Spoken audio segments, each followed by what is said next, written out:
Good morning. I'm John Barbour. As Warren said, I'm the CEO of Leapfrog. We've been a pioneer and a leader in the children's educational entertainment space for nearly 20 years. As you can hear, I speak with a pretty funny accent. And before any of you ask, it's not from Brooklyn. I'm actually Scottish. I actually started to work in the kids space in 1985. I know that I don't look that old, and you can't probably see many of the scars that are actually hidden underneath these clothes, but I promise you, I feel that old this morning. When I was asked to share my thoughts to the group today on surviving in the kid business, I thought to myself, I can tap into certainly my 25-odd years experience of being in the kid space, but would there be so much greater value if I could tap into over 200 years of experience from people who've had way more successes than I've had and have way more, I think, interesting experiences than I've had.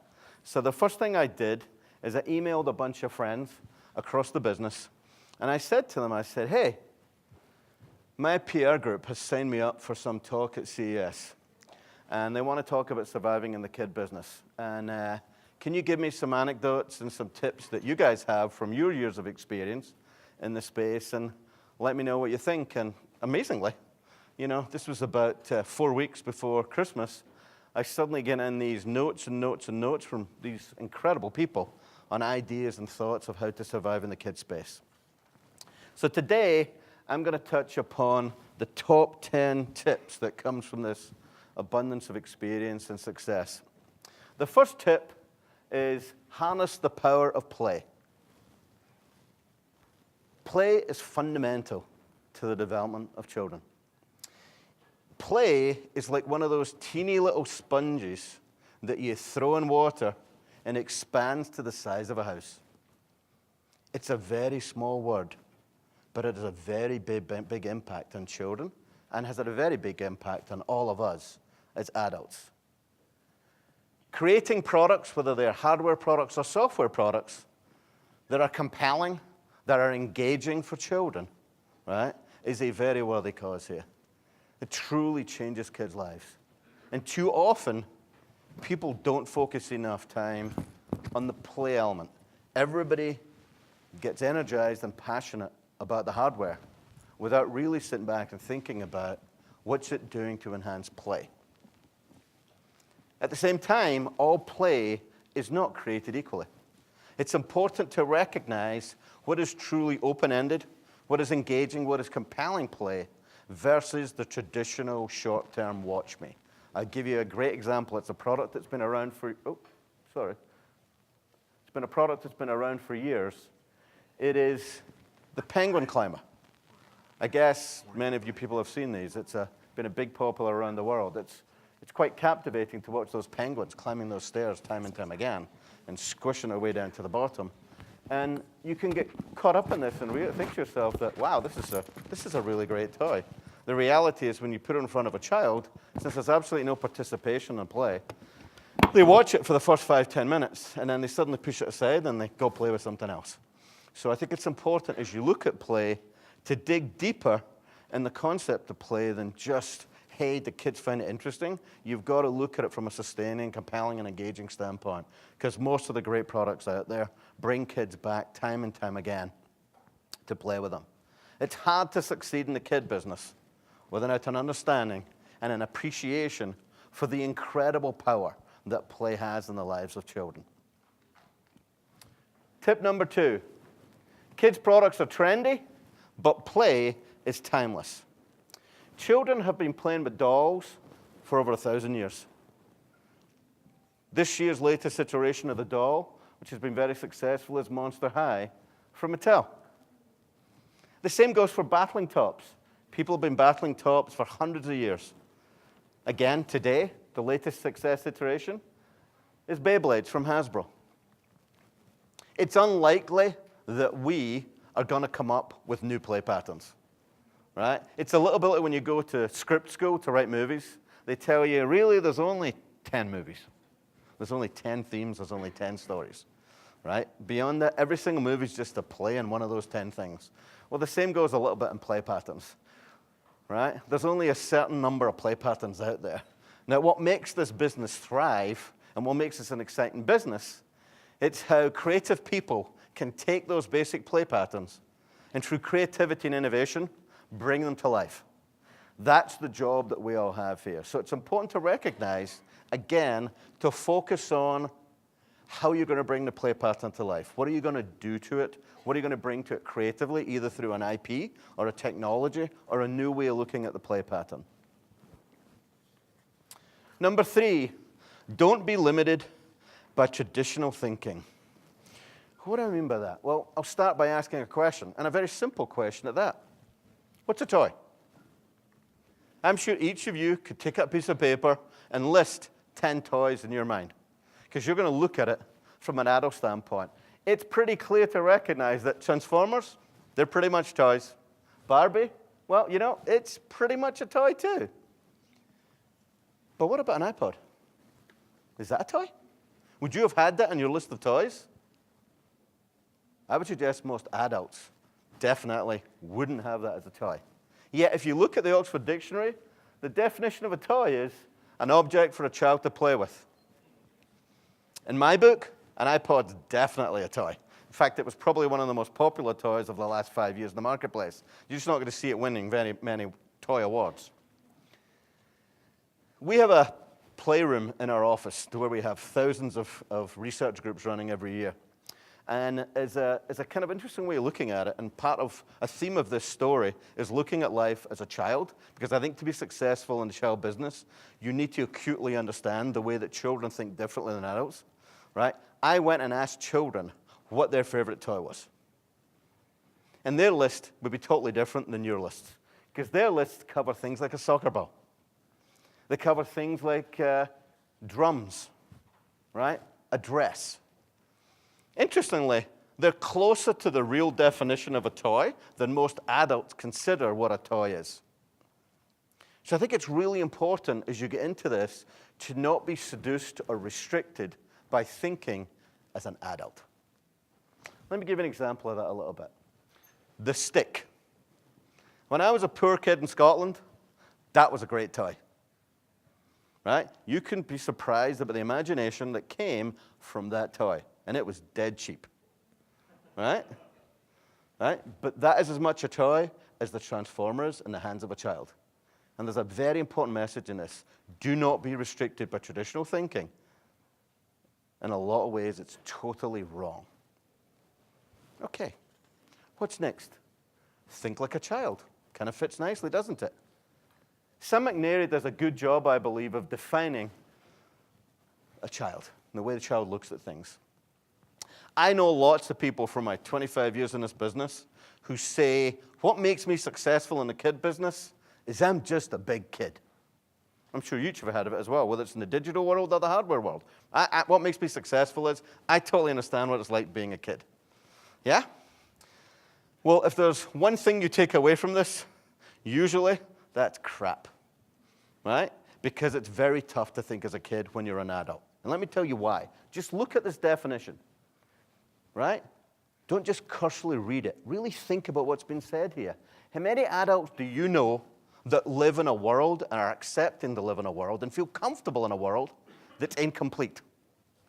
How many adults do you know that embrace their ignorance, other than Scottish people? Right? How many other people out there are really willing to fail and don't care what people think? Right? And unconcerned about the impossible or what doesn't work. Trust me, the life of a child and the perspective of a child is dramatically different than the perspective as an adult. Right? So when that person tells you their idea or their product's really great because they're just a big kid, my advice, go spend some money on research and test it with real children. Because it is truly incredibly difficult for any adult to really think as a child. Right?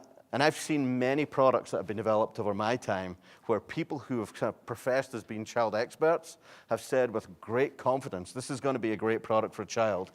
And the reality was, kids just didn't get it. Okay. Tell a story, create a story. In my view, most great products for children either tell a story or help create a story within it.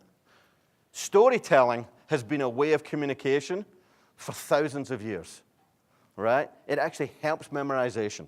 It actually helps the play experience by opening it broader than just the play pattern. So as you're developing products, again, whether hardware or software, ask yourself, does it really tell a story? Does it really create a story? Because if it doesn't, it's going to be really hard to make that product really engaging and really compelling. The best product ever created, I believe, for kids is Lego. Just think of the magic here. Think about all the things that Lego does. Lego is not just a great creative experience. It's a great construction experience. It's a great imagination experience. But at the end of it, you usually get a really great toy. I mean, I can remember when my kids were young. I remember them running into the living room one day with this just jumble of blocks. And I'm like, so what is it? And they're like, it's a submarine, right? Think of the billions of stories that have been told and created with the magic of Lego. So whenever you're thinking to yourself about telling or creating a story, just have a few Lego blocks on your desk and think back about what your product does against that. Number 6, kids love technology.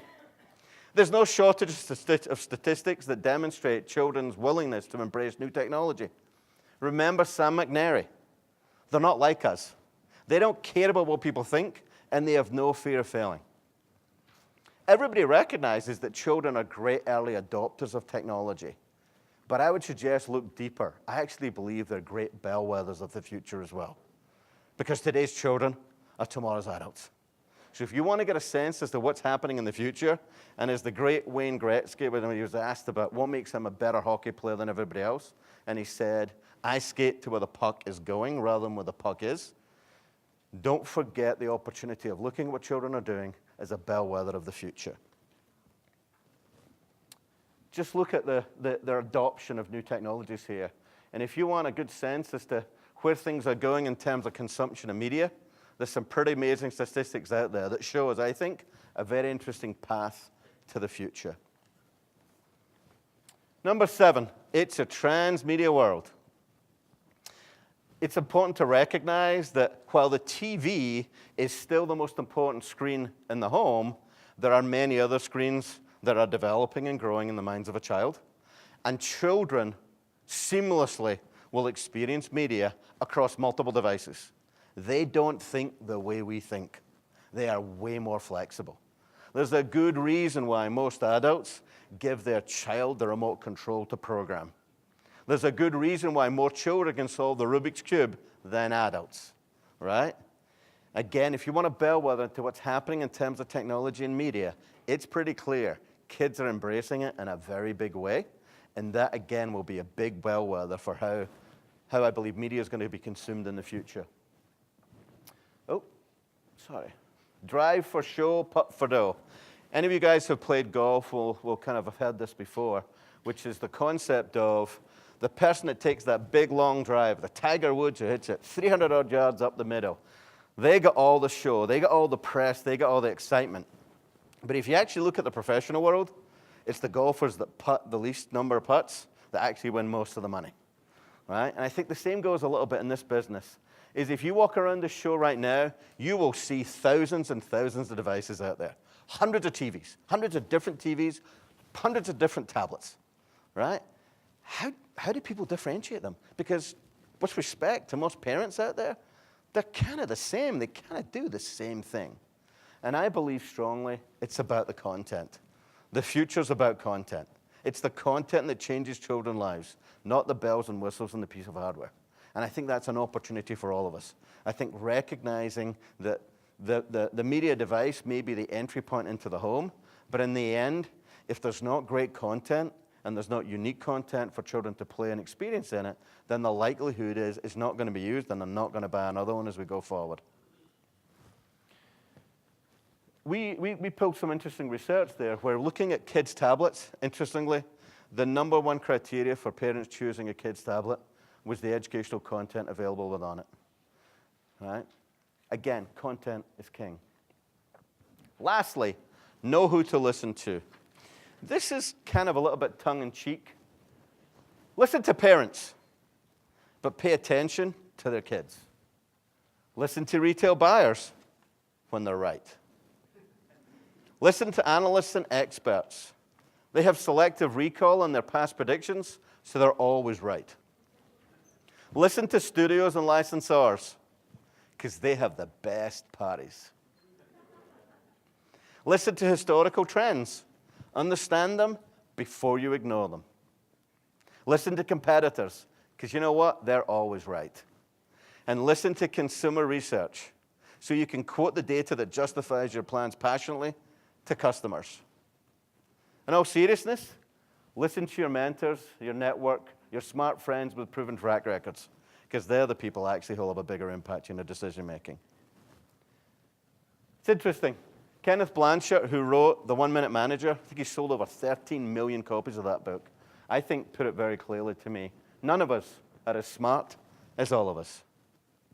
Take the time to build your network of people that you trust, that you have a respect for, that care for you, that are truly willing and able to be honest with you, who are willing to talk you off the ledge 1 minute and tell you you're crazy and stupid at the next minute, right? There is nothing more powerful than a network of people, especially if that's a diverse network, who can look at your opportunities and look at your challenges from a broad view of perspectives. Again, I'm fortunate. I have these people here to thank for this presentation here today. Anything that was interesting in this came from them. The stuff that you didn't get or was really boring came from me. But this is my network, and when I'm faced with an opportunity or a challenge, they're the first people I talk to, and they're the first people that advise me. So in summary, harness the power of play. There's nothing more powerful. Play is timeless. Don't be limited by traditional thinking. Think like a kid. Kids love technology. Tell a story, create a story. Content is king. It's truly a transmedia world. Know really who to listen to and build a network.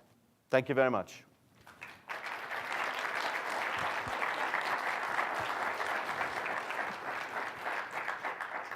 Thank you, John, for reminding us the power of a stick. And it's great to know that somebody has seen as much as he has, keeps that in the very core of what his values. We have 4 minutes and 11 seconds left to give to you, the audience, to ask any question you like. So please raise your hand and we'll give you a mic. Yes, sir. If you could say who you are. Yep. Jeff Nelson, founder of Cricket Moon Media. I make my living making apps, and I've been doing it for 18 years and thought I knew everything about it, but had an experience with one of your products this Christmas that really confused me, which is most of the apps we make or that our clients make, no matter how great they are, no matter how profile they are, they'll sell for $1.99, 99 cents, $4.99. And it's rare that I personally would ever even pay that much for an app, even though I believe in that platform. But somehow, this Christmas, I bought my son one of your LeapPad apps that was, $24.99 or $16.99, and your price point is much higher. Why did I do that? Why did I buy that app? And how is it that you can have such a higher price point for your apps? The reason for that are the ladies that are sitting there right in the middle there, in all sincerity. What you're really doing is you're buying into their expertise because they're awesome. Because the difference is our apps are really great. Our apps really change children's lives. I get hundreds of letters every year from parents where our products have changed their kids' lives. Because what Leapfrog has done since Mike Wood started the company, Mike Wood started with a premise here of making learning to read fun. And it's that incredible balance between the engaging, compelling nature of the play, the experience, the entertainment, balanced by that incredible curricula and scope and sequence that we've developed over 20 years. So I actually believe it's important to charge money for great content. Not just because I'm Scottish, in all sincerity, right? I think you brought up a point that I believe is something that we should all be very concerned about. Because in the end, great content, I asked a lady this morning, who's actually in the room, who will remain nameless, and I said to her, how do you make money on iOS? There's billions, Warren stood up and said it, there's billions of apps out there, right? And most of them are free. And we all know for sub 6 years that freemium and advertising are pretty heavily frowned upon by parents. How do you make money? She says, dead simple. We don't pay ourselves anything.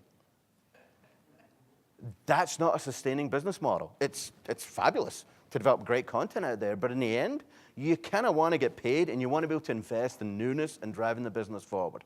So we're big believers, actually, of trying to create the best and trying to create product that really changes children's lives and then trying to get a fair return for doing that. And you know, one of the things that happened when I came in is we had a massive iOS development program that I killed. Because, to be frank, we don't make money in iOS. Right? We're trying to spend money, try and cut through that clutter to try and sell an app. It's a really tough business, and most of you are in that business. It's really, really tough, right? And it's one of those things where you feel a little bit like a hamster tread, right? You're running and running and running. You're only as good as your latest apps, and there's new stuff happening all the time. I'm not sure my people or I want a life like that. I don't want to run a business like that. I want to run a business that can actually invest in the future and continue to push the bounds. Because what drives Leapfrog, and you talk to anyone in Leapfrog, they'll tell you this, it's helping children achieve their potential. That's the business we're in. That's all we do, right? We don't sell any product that doesn't help children achieve their potential. We are zealots about that. In all sincerity, we are zealots about trying to help kids do that. And what's happened then is that's created a bunch of parental evangelists who recognize that, you know what, it's worth paying the price of 3 cups of coffee to change a kid's lives. That's why I think you bought the product. And in all sincerity, I came out of retirement to do this job, right? But I've known Leapfrog since the day Mike Wood started the business. He actually came to me in one of my original lives to get advice on how to start a company, right? And since that day, I have been impressed by a company that is first and foremost focused on trying to change children's lives and help them. And the only way you can really do that in a sustainable long-term way is to actually make money so you can reinvest it to continue to stay ahead of the pack. Does that answer your question? You should start developing apps for our platform. You might make more money.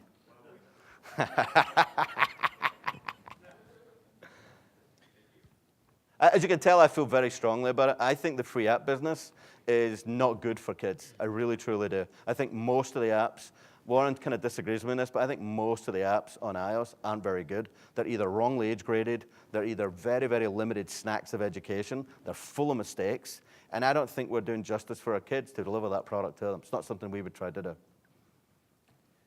Renan Lachman, I'm a founder of a company called Playgo. We are taking the #1 toy and renting it. Okay. I'm interested to know what's your thoughts about the transition between physical toys to digital toys? So, I apologize. I'm a little bit different. I don't care. In all sincerity, I really don't care. I think that's thinking as an adult. I really, truly do. Kids don't think the way we think. I've spent years with kids in the jobs I've done in this business. Kids don't think that way. They just care about the play. They don't rationalize, well, this is digital and this is physical. Talk to the Spherio guys. I mean, it's that blending. It's about how you take physical and digital either together, right, or separately to deliver these immense play patterns for kids. Because if any of you are in San Francisco and you ever want to come across sometime, in all sincerity, probably every couple of days, I go stand behind the mirror in our playroom and I watch kids playing. To me, it's a great grounder in what I do, right? And you need to do that because I think that's how they don't rationalize that way. I'll give you a great example. I turned up at Matchbox, the die-cast car company, 1,000,000 years ago. And I was head of marketing. I had a marketing person for small cars, small die-cast. I had a marketing person for big die-cast. This is no joke, 2 people. And I came in and I said, huh? Why do I need 2 people to manage die-cast? And they're like, you obviously don't know anything about this business at all. Because small die-cast is totally different with large die-cast. The kids play with it differently. I was like, really? So we waited to the next focus group that we did. And at the end of it, when it was finished, I took a big bucket full of Legos and small die-cast and large die-cast. And I put it on the table and I said, kids, you can play for another 20 minutes here and see what happens. And you know what? Kids played with small die-cast and large die-cast at exactly the same time.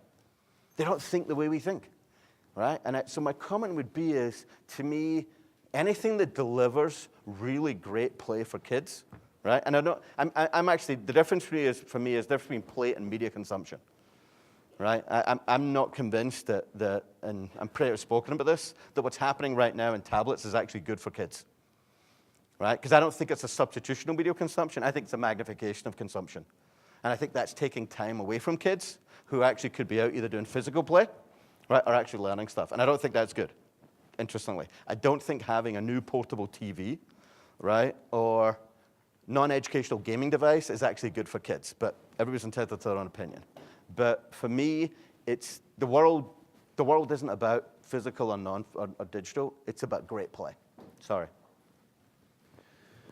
We have time for was it a fast one? If we could ask the next panel to come up and take your position. And John, if you take this last question. Yep. Hi, I'm Bruno Francois. I'm the creator of an app called Cycloramic.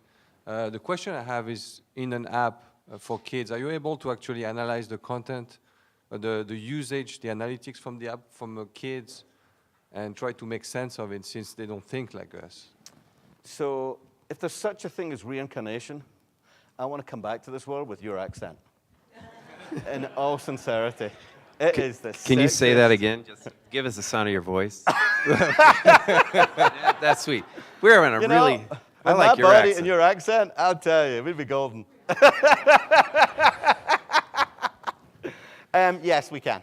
It's one of the successes. The difference, I think, between buying multiple pieces of software you can run on an iPad and buying into our line is that what we do is we create learning journeys, right? So we built into our games milestones and components. And if you actually sit back and think about the essence of education, the best education in the world is to have your own private tutor, right? Because all kids are different. They learn at different rates. They have different interests. So if you had your own private tutor, you could learn better than anything else. And many educators out there will tell you is if you deliver education at just the right level for that kid, they'll learn faster. So what we've been doing is we've been building personalization into our games that actually up and downgrade the content depending upon the education of the child and the interest of the child. And that you can do when you actually have logging within, data within it, and then actually link that across different games. So if you played one of our games and you've linked into our learning path system, and then you immediately put a new game in, they will know what level that child is at and be able to deliver the education at that right level. That's why people pay $16 and $20 for our content. It's not just a simple ABC. It's about delivering these personalized learning journeys because it's about helping children achieve their potential. And I think that's a big wave of the future. Developing personalized educational journeys for kids will truly change the world, right? And I put this forward. I listen to people all the time who say to me, you know, kids these days have it easy. You've probably heard it yourselves. Kids, they have it easy. Kids don't have it easy in the slightest. It is way tougher for kids today when I was a kid. It is way more competitive to get into university. It's way more competitive to get into the right preschool in New York, right? And they don't have it easy in the slightest, right? And I think it's real important that anything we can do that help kids develop and grow better and easier, right, is life-changing. Thank you. John, thank you.